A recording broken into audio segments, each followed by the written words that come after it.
बिस्मिल्लाहिर्रहमानिर्रहीम, अस्सलाम वालेकुम। वेलकम टू माय चैनल दावत इस्लाम। मैं हूं आपका दोस्त शफकत अली ऑफिशियल। उम्मीद करता हूं कि आप सब लोग ईमान के आला दर्जे पे होंगे। सूरतुल माइदा की आयत नंबर 111 का तर्जमा। और जब मैंने हवारियों को इशारा किया कि मुझ पर और मेरे रसूल पर ईमान लाओ, तब उन्होंने कहा कि हम ईमान लाए और गवाह रहो कि हम मुस्लिम हैं।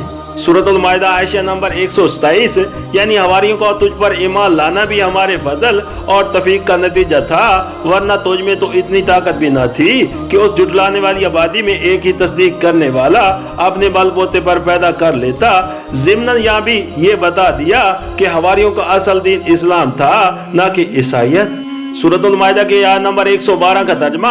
हवारियों के सिलसिले में ये वाक़या भी याद रहे कि जब हवारियों ने कहा कि ए ईसा इब्ने मरियम, क्या आपका रब हम पर आसमान से खाने का एक खवन उतार सकता है? तो ईसा ने कहा, अल्लाह से डरो अगर तुम मोमिन हो।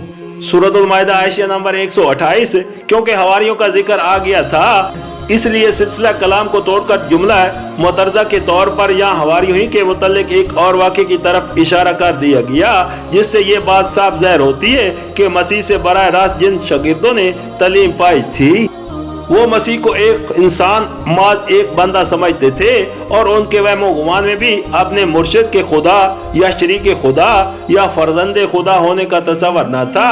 नेज़ा ये कि मसीह ने खुद भी अपने आप को उनके सामने एक बंदा बे इख्तियार की हैसियत से पेश किया था। या ये सवाल किया जा सकता है कि जो गुफ्तगू क़यामत के रोज होने वाली है, उसके अंदर इस जुमला मुतरज़ा का कौन सा मौका होगा?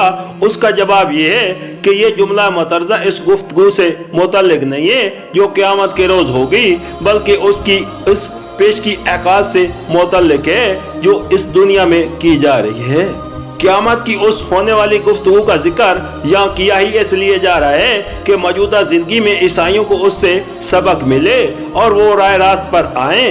लिहाजा इस गुफ्तगू के सिलसिले में हवारियों के इस वाक़े का जिक्र बतौर एक जुमला मुतरज़ा के आना किसी तरह गैर मुतल्लिक नहीं है।